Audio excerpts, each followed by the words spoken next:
It was another Wednesday, and I was sitting across from Lena at our usual cafe. The place, like burnt coffee and pastries. We've been doing this for months, ever since we started working on the same project. It's just coffee, but it's the highlight of my week. She was telling me about her roommate's cat, and I nodded, pretending to listen while really just watching how her hands moved when she talked. Her fingers are always so animated, drawing shapes in the air. I should say something. The thought hits me like it always does, right in the middle of a laugh. What? Think I'm falling for you? That would ruin everything. We'd have to find a new cafe for starters. And the project at work still has 2 months to go. So I sip my coffee and ask if the cat ever figured out the door. She rolls her eyes, says not yet, and continues the story. I smile, but inside I'm kicking myself. Later, walking her to the bus stop, there's a pause. The city noise fades for a second. She's looking at the sunset between the buildings. It's the perfect moment. My mouth is dry. I could just turn to her and say it. But then she checks her phone and says, "Bus is early. Gotta run." And she's off with a wave. I stand there, watching the bus pull away. That night I draft a text. Today was nice. More than nice. I stare at it for an hour, then I delete it. Better to keep things simple, uncomplicated. I scroll through our old messages. They're all about work or making plans. Nothing personal. At work the next day, we're reviewing reports. Our shoulders touch briefly at the printer. I freeze, hoping she doesn't move away. She doesn't, but she doesn't lean in either. It's just a touch. But for me, it's a whole conversation we're not having. I want to say something, but my mind goes blank. Friday, after work drinks with the team. She's talking mock from accounting, and I have a stupid twist in my chest. I know it's nothing. She's just being friendly. But I drink my beer too fast and leave early. Sunday night. I almost call her. I have this excuse about needing clarification on a file. But I imagine her voice confused, and I put the phone down. It's not worth the risk. What if she hears it in my voice? Another Wednesday comes. The cafe is crowded. We share a table with a stranger. Less chance to talk. She seems distracting her watch. Everything, I ask. She smiles, but it doesn't reach her eyes.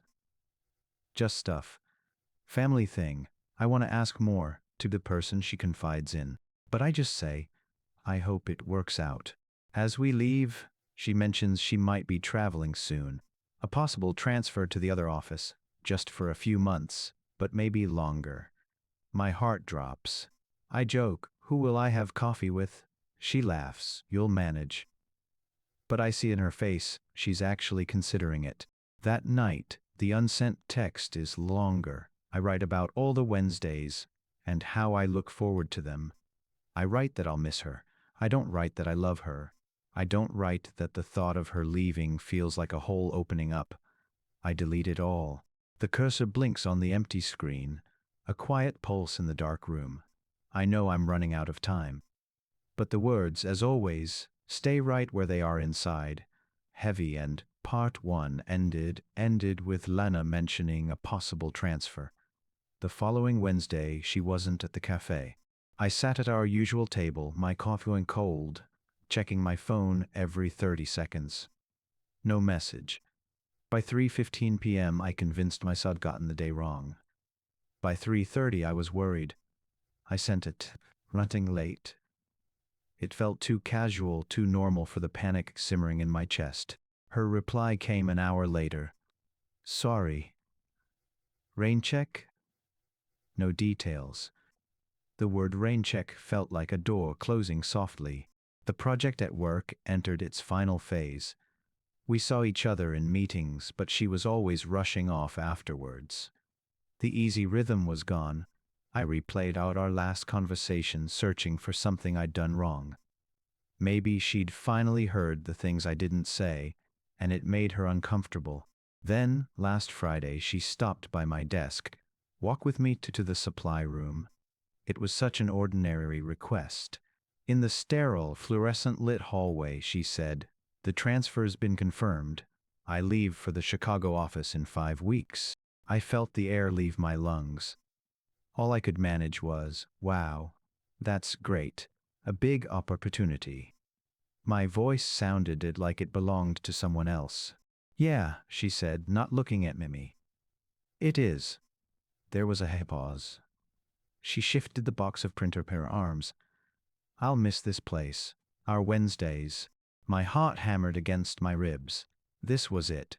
The moment. The words were there, a jumbled mess in my throat. "Don't go." Or "Let me go with you."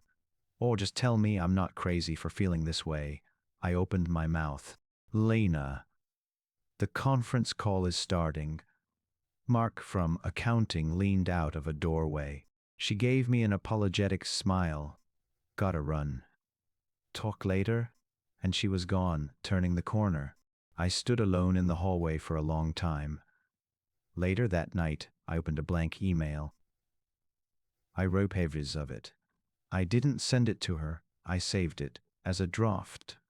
Still monument to my hesitation. 5 weeks. The clock is ticking now, loud in my head, drowning out every sensible thought. I see her at the end of the hall, laughing, and I know I have to find a way to speak. But the fear is a physical weight holding me in my chair, keeping my words trapped in a draft folder, going nowhere. The office threw her a goodbye party last Thursday. Streamers in corporate colors, sheet cake from the supermarket. Everyone turns saying nice, generic things. When it was my turn, I just raised my plastic cup and said, "Good Lana." She smiled, but her eyes scanned my face for a second too long. I looked away. After the party, we ended up walking out together. The parking lot was almost empty. "So, Wednesday," she said, kicking a pebble. "My last one here. Coffee?" "Of course," I said too quickly. "The usual place." "The usual place," she repeated. We stopped by her car. This was another moment. The sky was purpling and the awkward offer was gone. It was just us again. I could tell her now, in the quiet of the lot. "I should get going," she said, clicking her key fob. The car beeped, a sharp, decisive sound. "See you Wednesday." Wednesday. Today, I got there 30 minutes early. I've been practicing sentences in my head for a week. They all sound too heavy, too light, dramatic. I just want her to know that she's the best part of my week, that her leaving feels like a slow, quiet loss. I see her through the window, walking up, but she smiles when she sees me. My heart is a frantic drum. She sits. We order. We talk about packing, about Chicago weather, normal stuff. The words are screaming in my head. "Say it now." There's a lull. She's stirring her tea, looking down. "I'm really gonna miss this," she says softly. "It's my opening. My throat. Lena." I. Her phone buzzes on the table. A moving company notification. She glances at it, then back at me, waiting for me to finish. But the spell is broken. The moment folds in on itself. The fear rushes back, the risk, the potential awkwardness, the ruin of this last good thing. I force a smile. I'm really going to miss it too. Something flickers in her expression. Maybe disappointment, maybe relief. I can't tell.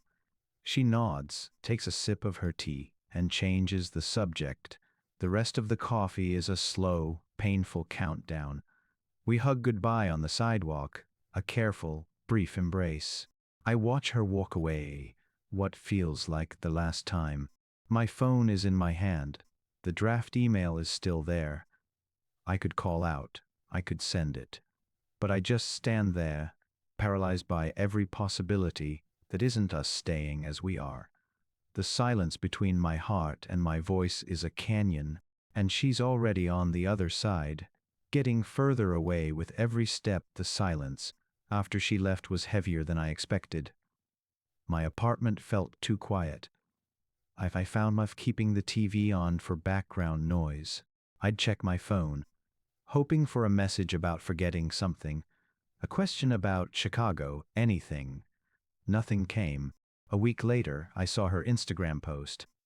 A picture of the Chicago skyline from her new apartment window. The caption read, "New beginnings." She looked happy in the small profile circle, smiling. I liked it. Then I unliked it, thinking that was stupid, then liked it again. I spent 20 minutes drafting a comment. "Looks amazing, hope you're settling in." I deleted it. "Miss you already." Deleted. I finally just left the like. Work felt hollow. I passed the supply room and stared at the spot where she told me she was leaving. I replayed that moment constantly, editing it. In my version, I stopped her. In my version, the words came out right. 2 Sundays ago, I actually called her. Rang 3 times. Panic shot through me, and I hung up. My palms were sweaty. She didn't call back. Maybe she saw the missed call. Maybe she thought it was an accident. It was. And it wasn't. Last night, I finally opened the draft email. I read it over. It felt like a letter from a stranger hope I couldn't access anymore. I added a new line at the top. "I should have said this when you were still here." But that was a confession of failure. I deleted the entire draft. The empty composition stared back. I saw a photo today. A colleague tagged her in a group shot from a team lunch in Chicago. She's seated next to a guy I don't recognize. He's giving her laugh. Her head is tilted back, her eyes crinkled in that way I remember. It's just a photo. It means nothing, but it feels like a definitive page has turned. She is building a new life, and it has space for new people, new jokes, new routines. My chance existed in a specific place. A certain cafe. A particular walk, a silent hallway. That geography is gone. All I have left are the words I practiced and never said, echoing in a room she doesn't visit anymore. The tragedy isn't in a dramatic rejection. It's in the utter, quiet absence of one. I never knew her answer. I only ever knew my own fear, and now that's all I have.